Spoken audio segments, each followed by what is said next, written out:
दोस्तों, हमारे day to day life में हमें कहीं ना कहीं पैसों की ज़रूरत होता है। तो उसी पैसों को पूरा करने के लिए हमें लोन की भी ज़रूरत होता है। तो वो लोन को हम कैसे अवेल करें और वो लोन कितने प्रकार के होते हैं, टाइप्स ऑफ लोन क्या होता है। जैसे कि हम सुने हैं home loan, personal loan, car loan, education loan, business loan या गोल्ड लोन। इस तरह का कितने कितने प्रकार का लोन होता है, हम आगे डिस्कशन करेंगे। दोस्तों, इसके लिए आप वीडियो में आगे तक बने रहिए। दोस्तों, दो तरह का लोन होता है, एक है रिटेल लोन और एक है बिजनेस लोन। दोस्तों, जो रिटेल लोन होता है दोस्तों, वो क्या होता है, इंडिविजुअल पर्पज़ के लिए दिया जाता है। डिफरेंट डिफरेंट पर्पज़ के लिए इंडिविजुअल को दिया जाता है। जैसे कि होम लोन हो गया, पर्सनल लोन हो गया, कार लोन हो गया, एजुकेशनल लोन हो गया और लोन टू इंडिविजुअल हो गया और गोल्ड लोन हो गया। उसके बाद हम देखेंगे दोस्तों बिजनेस लोन।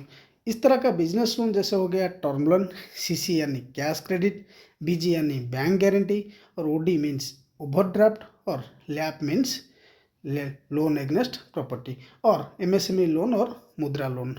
ये हो गया बिजनेस लोन। उसी में से ही हम उसको और दो तरह का दोस्तों कैटेगराइज करते हैं। जैसे कि एक हो गया सिक्योर लोन और एक है गया अनसिक्योर लोन। सिक्योर लोन का मतलब आप समझ सकते हैं, जो बैंक कुछ चीज़ मर्गेज रख के जो लोन देता है उसको हम सिक्योर लोन बोलते हैं, और जिसमें कोई मर्गेज नहीं है, रियल टाइम बेसिस में हम उसको देते हैं, उसको अनसिक्योर लोन बोला जाता है। दोस्तों, सिक्योर लोन जैसे कि होम लोन हो गया, उसमें आपका लैंड, आपका घर, वो बैंक के पास मर्गेज रहा।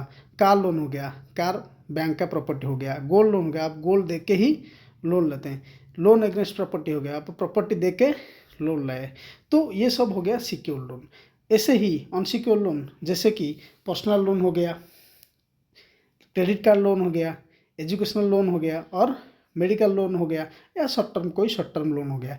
उसमें क्या हो, रिस्क ज़्यादा होता है दोस्तों अनसिक्योर लोन पे, क्योंकि बैंक के पास ज़्यादा मर्गेज नहीं रहता।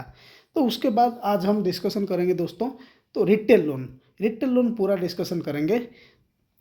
इसको डिस्कशन करने से पहले मैं एक बात बताता हूँ दोस्तों, हम बड़े मेहनत से ये वीडियो आपके जानकारी के लिए लेते हैं, तो आपका फ़र्ज बनता है आप उसको देखें, और उसको देखते हैं तो सब्सक्राइब करें और लाइक करें। तो उस आगे बढ़ते हैं दोस्तों। तो रिटेल लोन में हम पहले देखेंगे दोस्तों होम लोन।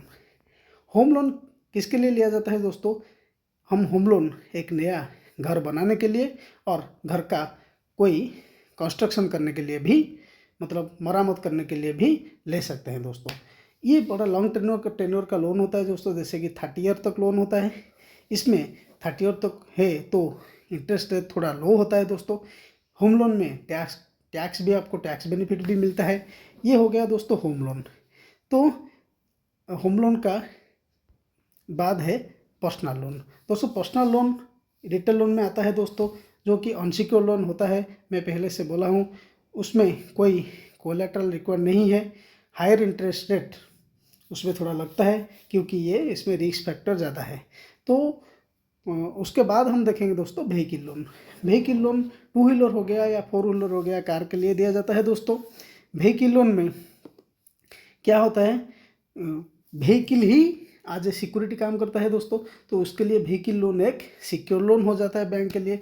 उसका जो रीपेमेंट पीरियड होता है दोस्तों 3 से 7 साल तक होता है। तो ये क्या होता है, थोड़ा डिफरेंट बैंक का कॉम्पिटिटिव इंटरेस्ट रेट होता है। ये मॉडरेट इंटरेस्ट रेट होता है, मतलब हाउसिंग रेट से थोड़ा ज़्यादा होता है और पर्सनल लोन से थोड़ा कम होता है व्हीकल लोन का इंटरेस्ट। उसके बाद दोस्तों देखें एजुकेशन पर्पज़ के लिए एजुकेशन लोन डिफरेंट बैंक से दिया जाता है। हायर स्टडी इंडिया में करना हो या अब्रॉड में करना हो, डिफरेंट यूनिवर्सिटीज़ जो कि लिस्टेड हैं, उनके लिए एजुकेशन लोन दिया जाता है। एजुकेशन लोन देने के बाद एक मोराटोरियम पीरियड रहता है दोस्तों। मोराटोरियम पीरियड मतलब आपका एजुकेशन ख़त्म हुआ, उसके बाद आपको 1 साल दिया जाएगा। 1 साल में कोई आपको जो रिपेमेंट नहीं करना पड़ेगा। उसके बाद 1 साल के बाद आपको रिपेमेंट करना पड़ेगा। तो उसमें क्या होता है, ट्यूशन फी, लिविंग एक्सपेंस, ये सब कवर हो जाता है दोस्तों। और इसमें भी गवर्नमेंट सब्सिडी कुछ है, आप पोर्टल में जाके अप्लाई कर सकते हैं अगर एजुकेशन पर्पज़ के लिए लोन लेना हो। तो उसके बाद हम देखेंगे दोस्तों गोल्ड लोन। गोल्ड लोन तो सबको पता है दोस्तों, क्योंकि आप गोल्ड बैंक को देते हैं, उसके हिसाब से उनका एक रेट फिक्स होता है, वही रेट के हिसाब से वो मार्जिन रख के आपको उसी हिसाब से पैसा देते हैं। ये भी सिक्योर लोन माना जाता है दोस्तों। उसमें क्या होता है, पेपर वर्क बहुत कम होता है, मिनिमल टाइम होता है, इसमें भी मॉडरेट टाइप का आपको इंटरेस्ट लगता है, और 75 ऑफ गोल्ड वैल्यू ज़्यादातर पैसे के हिसाब से दे दिया जाता है। इसका रिपेमेंट ज़्यादातर 1 साल का ऑप्शन, मतलब मैक्सिमाइज 1 साल ही रहता है। गोल्ड लोन के बाद हम देखेंगे दोस्तों,